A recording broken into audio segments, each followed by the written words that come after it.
दुनिया जा उसूरियल मुल्क हाणे चंड टपी अञा अॻिते वञण जी तयारियुनि में मसरूफ़ आहिनि। दुनिया जूं चंड ते पहुचण पुराणो थी चुको आहे। दुनिया हिकु ग्लोबल विलेज जीअं आहे। इहो जुमिलो बि हाणे नओं नाहे रहियो। टेक्नोलॉजी जे दुनिया में तरक़ी याफ़्ता मुल्कनि में अॻिते निकिरण जा मुक़ाबिला हली रहिया आहिनि। हर मुल्क ॿिए खां ॻोए खणण जे चकर में आहे। वॾो पैसो ऐं वक़्तु पाण खे ॿिए खां मथे करण जे चकर में लॻायो पियो वञे। जदीद टेक्नोलॉजी जंहिं तेज़ीअ सां गुज़िरियल ॾहाके में ऐं मौजूदा ॾहाके जी शुरूआत में तरक़ी कई आहे, उन जो मिसाल अॻ में नथो मिले। उन जदीद तरीन टेक्नोलॉजी जेका इंटरनेट जे ज़रिए मुमकिन बणी आहे, उनखे दुनिया जो अठों अजूबो चवण बि शायदि मुकमल इंसाफ़ न हुजे। मोस्ट वेलकम सर, जेके बि तव्हां असांजे लाइव प्रोग्राम में अची रहिया आहियो। असीं अव्हांखे भलीकार चऊं था। इमरान अली मंगसी एंड दोदा खान जागरानी ऐं ॿिया काफ़ी दोस्त लाइव प्रोग्राम में शामिल थी रहिया आहिनि। असीं संदसि खे भलीकार चऊं था। सुल्तान अहमद गोपांग साहब एंड मोहम्मद कासिम ऐं ॿिया काफ़ी दोस्त बि असां सां मौजूद आहिनि। आशिक़ अली मंगसी फिराम कलर शाख ॻोठ खां लाइव प्रोग्राम में शामिल थी चुका आहिनि। असीं संदसि खे भलीकार चऊं था। अहमद नवाज़ साहब असांजो पहिरीं प्यारो दोस्त भी शामिल थी चुका आहिनि। ठरी मीरवामा राइटर माण्हू यूसुफ जमील लगारी साहब, मोस्ट वेलकम जी। दोस्तों, जेके बि तव्हां असांखे जितां ॿुधी रहिया आहियो, असीं अव्हांखे दिलि सां भलीकार चऊं था। इंजीनियर मोहम्मद अली साहब ऐं ॿिया काफ़ी दोस्त शामिल थी चुका आहिनि। उज़ैर मंगसी साहब नवाबज़ादा फिरामजल मंगसी खां लाइव प्रोग्राम में शामिल थी चुका आहिनि। अयाज मीरजत साहब एंड वहीद खासकेली, मोहम्मद अयूब जफर, सिस्टर राबेल गुल एंड हुमैरा बि लाइव प्रोग्राम में शामिल थी चुका है। असीं भलीकार चऊं था। सागर गोराम जागरानी साहब, मोस्ट वेलकम सर, तव्हां बि लाइव प्रोग्राम में शामिल थी चुका आहियो। असांजो पहिरीं प्यारो दोस्त महबूब माण्हू Mohammad Qasim Sumrani Sahab, most welcome. Sister Shahnaz, most welcome. And Abdul Ghaffar Chandio Sahab, sir Abdul Rahim Mugeri,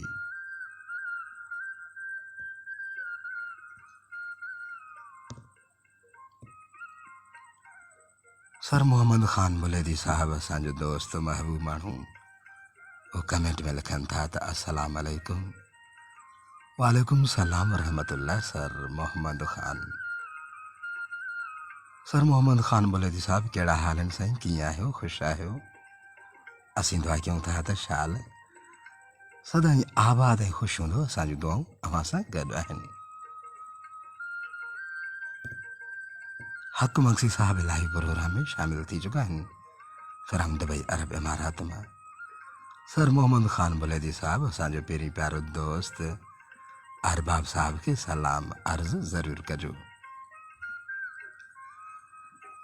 Mohammad Farooq from London मां लाइव प्रोग्राम में शामिल थी चुका आहिनि। असीं संदसि खे भलीकार चऊं था।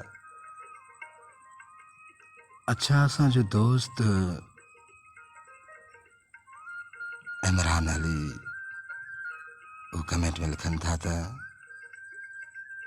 अस्सलाम वालेकुम अता। वालेकुम सलाम रहमतुल्लाह सर। इमरान अली, कीअं आहियो? महिरबानी।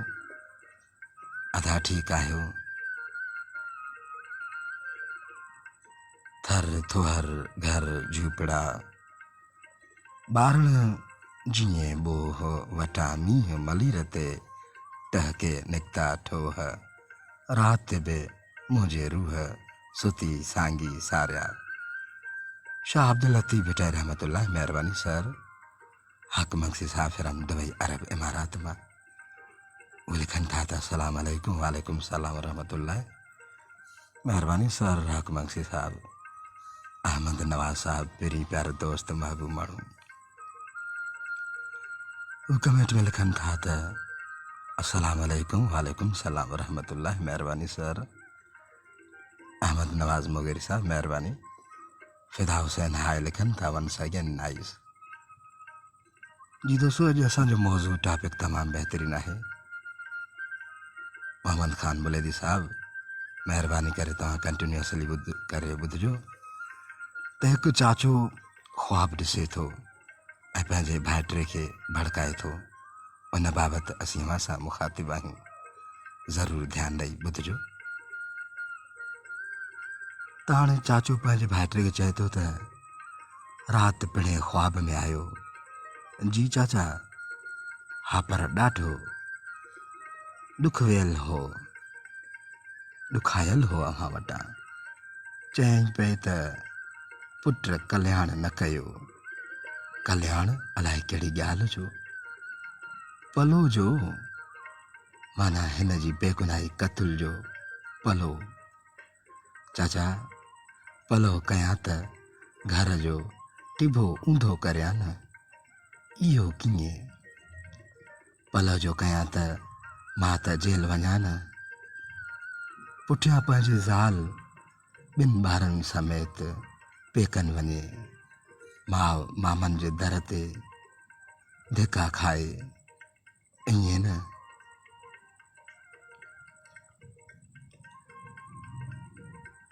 जवान पोइते नाहिनि ॾिसंदा। हाणे चाचो हुनखे भड़काए रहियो आहे पंहिंजे भाइटे खे मोहम्मद ख़ान साहब।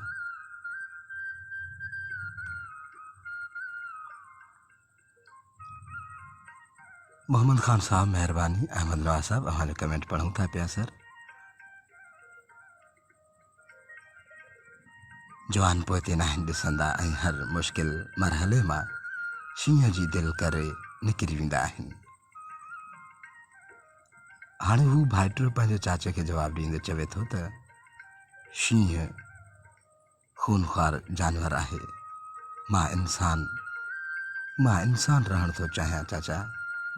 सिधी ॻाल्हि कर न ढिजी थो। तॾहिं त बाबाए ॾुखारो आहे ऐं ख़्वाब में मूंखे तुंहिंजी मयार ॾिनई।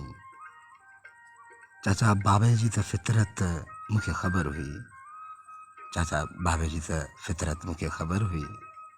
हू जीत जणे जो बि ख़ैरु घुरंदो हो। हुनखे मारण वारे जी साणस का बि शख़्सी दुश्मनी न हुई।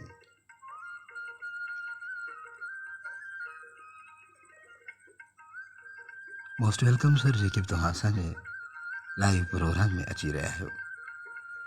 पर मुख़ालिफ़ ज़ात जो हुअण करे बाबे खे मारियो हुआई। या मां ग़लति बयान थो करियां। हा इहा ॻाल्हि त सही आहे पर ज़माने में कंधु खणी हलण मुड़ुसु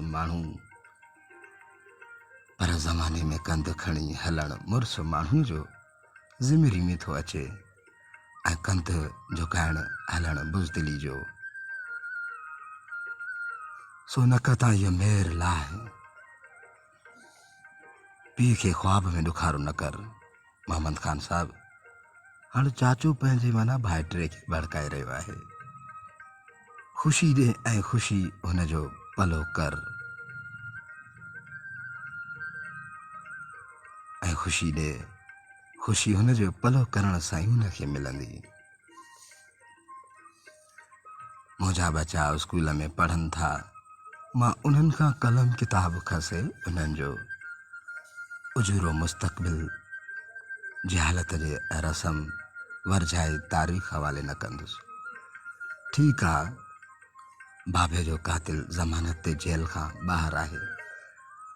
ॾंद टेड़े टहक ॾेई घुमे फिरे थो पर जंहिं मालिक हुन में साह विधो आहे इहो ई खैं सुख सींदो, बाबे जो हिसाब बि इहो ई वठंदुसि। हिन जहान में बि त अॻिले जहान में बि। बाबो पंहिंजी मास्तरीअ जी समूरी हयाती में विख विख ते अहिड़नि माण्हुनि खां हिसाब जी ॻाल्हि अलाह जे अदालत ते ई छॾण जो दर्स ॾींदो हो। गंद सां गंद धोई हथनि खे गंदो करण खां परहेज़ जो ताकीद कंदो हो।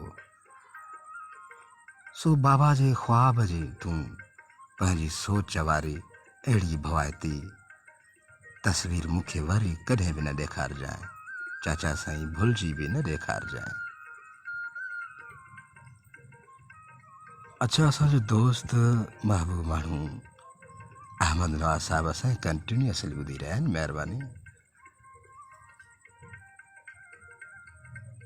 फिदा हुसैन साहब लिखनि था त एवन एंड मोहम्मद खान बुलेदी साहब लिखनि था त अल्लाह पाक अव्हां खे बि ख़ुशि आबाद रखे, आमीन।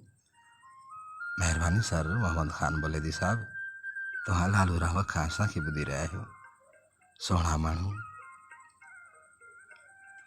अहमद नवाज़ साहब लिखनि था त सर माज़रत सां अॼु चहलम जो ॾींहुं आहे। अव्हांजो प्रोग्राम जेकॾहिं हज़रत इमाम हुसैन अलैहिस्सलाम ते हुजे हा त तमामु बहितर थिए हा। वरी महिरबानी सर अहमद नवाज़ साहब। इमरान अली साहब लिखनि था त अहमद नवाज़ मुगीर साहब राइट।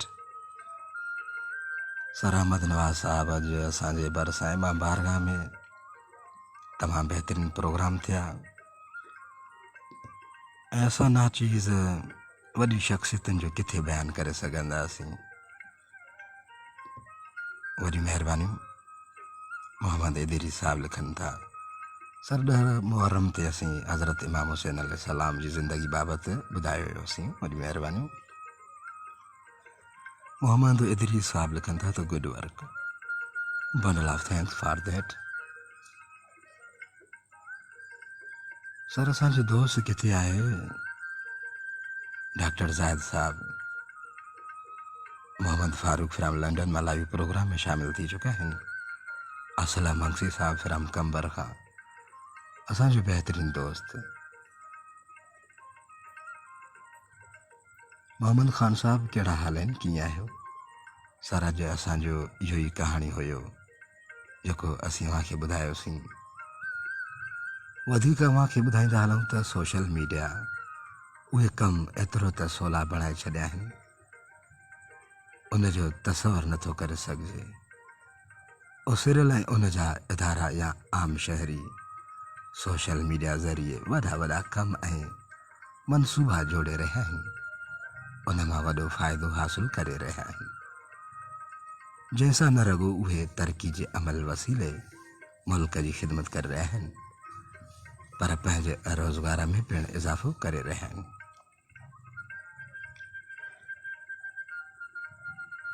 मोहम्मद खान बुलेदी साहब लिखनि था कमेंट में, जी भाउ बिल्कुलु तव्हांजो प्रोग्राम ॿुधी रहिया आहियूं, महिरबानी sir, bundle of thanks for that. Mohammad Idri Sahab good work comment में लिखनि था मोहम्मद फारूक फ्राम लंडन मां असांखे जॉइन करे रहिया आहिनि, साईं जन उते वकालत कंदा आहिनि। वो कमेंट में लिखनि था त अस्सलाम वालेकुम। वालेकुम सलाम वरहमतुल्लाह, महिरबानी सर। असलम मंगसी साहब लिखनि था महिरबानी अदा, महिरबानी। It's my duty to give everyone respect my dear friend Aslam Mangsi Sahab. Mohammad Idri Sahab लिखनि था त माशा अल्लाह माशा अल्लाह, अल्लाह पाक अव्हांखे ख़ुशि रखे, महिरबानी। वंस अगेन असांजो दोस्त पिरी प्यारो मोहम्मद खान बुलेदी साहब लिखनि था कमेंट में त तमामु सुठी कहाणी, तमामु सुठी कहाणी। सर असांजो दोस्त अरबाब वर्दी साहब असां वटि कुझु ॾींहं अवल महिमान थिया हुया, हुननि बि तमामु बहितरीनु असांखे ॼाण ॾिनी, तालीम बाबति इंफॉर्मेशन ॾिनो, हुन सिंध जे स्कूलनि जी सूरत हाल बि बयानु कयो। हुनजे लफ़्ज़ लफ़्ज़ अखर अखर में मुहबत चाहत दर्द समायल हुयो। अरबाब साहब चवनि पिया त सिंध जे स्कूलनि मां नंढा थी वॾा थिया, उते पढ़िया, ऑफिसर थिया, ॿाहिरि मुल्क वञी करे रिटायर थियण ताईं उन्हनि आख़िर ताईं पंहिंजे स्कूलनि ॾांहुं पोइ ते चख हणी बि न निहारियो।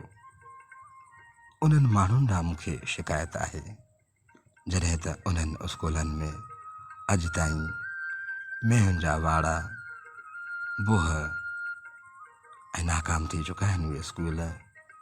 उन्हनि स्कूलनि जो बि सार संभाल लहणु घुरिजे। अहिड़ियूं ॻाल्हियूं अव्हांजो भाउ असांखे ॿुधाए, असांजो मान मथे कयूं, वॾी महिरबानी। जी दोस्तों, हाणे असांखे ॾियो इजाज़त, पंहिंजो ख़्यालु रखो ऐं जॾहिं बि तव्हां को रोड रस्तो किरास कयो त दाएं बाएं ॾिसंदा कयो, छो त अव्हांजी ज़िंदगी सां, अव्हांजी ख़ुशियुनि सां ॿियनि जूं ज़िंदगियूं ऐं ॿियनि जूं ख़ुशियूं बि जुड़ियल आहिनि। सुल्तान अहमद गोपांग साहब असांजो दोस्त, बहितरीन चैंपियन प्लेयर हू लाइव प्रोग्राम में हाणे शामिल थी चुका आहिनि। सुल्तान अहमद गोपांग साहब, तव्हां काफ़ी लेट करे अची चुका आहियो। असीं दुआ कयूं था त जिते बि हूंदव ख़ुशि हूंदव, आबाद ऐं सलामत हूंदव। असांजूं दुआऊं अव्हां सां गॾु आहिनि।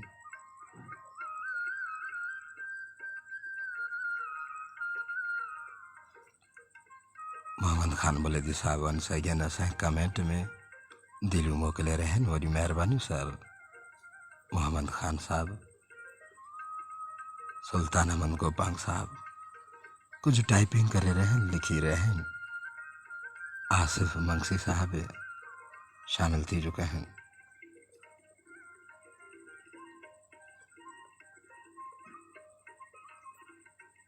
सुल्तान अहमद गोपांग साहब कमेंट में लिखन था त सर अस्सलाम वालेकुम, कहिड़ा हाल आहिनि? वालेकुम सलाम वरहमतुल्लाह। अल्हम्दुलिल्लाह सर, अल्लाह ताला जा एहसान, हर तरह जो खैर खैरी दुआऊं, महिरबानी। अल्लाह हाफ़िज़ दोस्तों, पंहिंजो ख़्यालु रखो।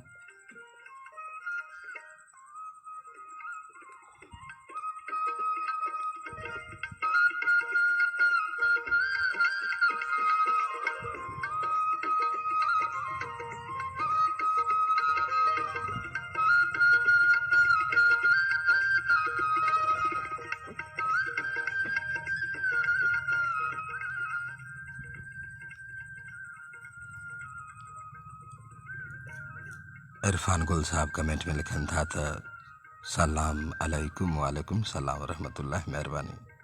मंठार अली साहब हाय। नादर साहब लिखन था त अस्सलाम अलैकुम, वालेकुम सलाम वरहमतुल्लाह, महिरबानी। अल्लाह हाफ़िज़ दोस्तों, पंहिंजो ख़्यालु रखो, वरी महिरबानी। असांजो प्रोग्राम पंहिंजे इख़्तिताम पज़ीर ते पहुची चुको आहे।